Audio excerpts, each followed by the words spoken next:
Canada's outgoing Prime Minister has pledged a big increase in health care spending as part of his final budget plan. Jean Chrétien, who is stepping down as Prime Minister in 1 year, also promised more money for military spending. Joining us now with more on Canada's budget plan and where the nation sees itself globally is Secretary of State for Finance, Maurizio. Thank you for being with us. Good afternoon. This budget has been described by Canada's Globe and Mail as old-style, big spending blueprint. It's 20% increases in spending in health, in military, on environmental programs, and on social programs. It's something that's usually reserved for electioneering. What's behind this increase in spending? Actually, what this budget is truly about is about getting another balanced budget, and we're going to have a balanced budget this year and for the next 2 years. As you remember, back in the early 1990s, Canada was referred to by the Wall Street Journal as an economic basket case. No longer. We have been able to roll up our sleeves and bring about a great economic renaissance where we've seen consecutive balanced budgets, surpluses, as well as the elimination of the deficit and the debt, bringing about major savings that we have, of course, reinvested in key social and economic areas such as health care. We've also introduced major tax cuts, a $100 billion tax cut, which has made the Canadian tax system very competitive with the United States. Which is a big problem because non-competitive taxes have led to a lot of Canadians going to the United States in many cases.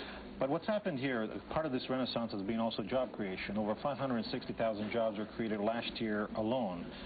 This is amazing results, but it's not surprising because we're very disciplined by eliminating the deficit and taking on the type of measures that were required. We look to the future with a great deal of optimism, and we're very mindful of the North American economic space that we live in. We live in a world of geopolitical tension, obviously. The U.S. has seen its defense budget balloon somewhat during the Republican administration. Yes. As part of this budgetary process in Canada, is the defense budget picking up a bit to reflect these times? Yes, absolutely. $800 million this year, but the entire package is approximately $2.4 billion, which is a substantial increase. One of the things that back when the Wall Street Journal referred to Canada as an economic basket case, one of the problems was that of all the, I guess at the time, G7 countries, Canada's unemployment rate was higher than anybody else's. While you've got competitive growth rates and inflation rates, what's going on in unemployment? We have the best job creation numbers of G7, and we're going to lead the G7 this year and next year, according to the IMF and OECD. These are great times for the Canadian economy. But it's no wonder. We were very disciplined and focused on an economic plan that spoke about getting the fundamentals right, as I said earlier, eliminating the deficit, reducing the national debt, making strategic investment in research and development and other areas that bring about greater economic growth. It's a pro-growth agenda. It's working well. A lot of success in Canada is dependent upon a good engine down here in the United States. With currency changes, I mean, Canada's been complaining for a long time about the currency not being strong enough, for the U.S. currency having a detrimental effect. What's happening now that we're seeing a weakening of the U.S. dollar?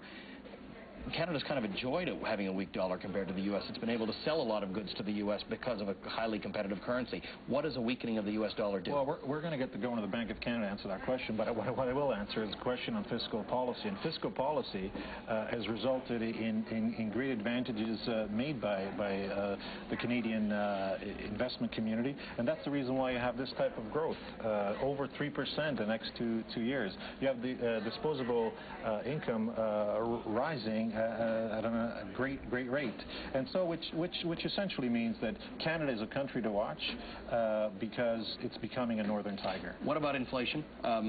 Canada, I believe, has kept inflation within a 1 to 3% band on the core inflation side of things. If you're talking about 3% growth, better growth in the United States, and an increased engine, a northern tiger, don't you have to worry about inflation? Well, and the Bank of Canada still hasn't changed its stand. It's between 1 and 3. That's where we'll be. But the point here is, and the message is clear, there is an economic renaissance occurring in Canada. An economic renaissance that speaks to greater opportunity, a better standard of living, greater productivity, and a better quality of life. What does that do right now in your mission that you're down here in New York, you're talking to analysts, you're talking to investors?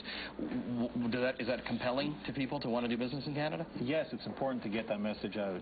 As you know, we perhaps don't talk enough about our successes. And this is one of the things that I bring to this job. I want to make sure that the world knows that Canada, its economy is alive and well. Maurizio is the Secretary of State for Finance of Canada. Thank you for joining us. Thank you.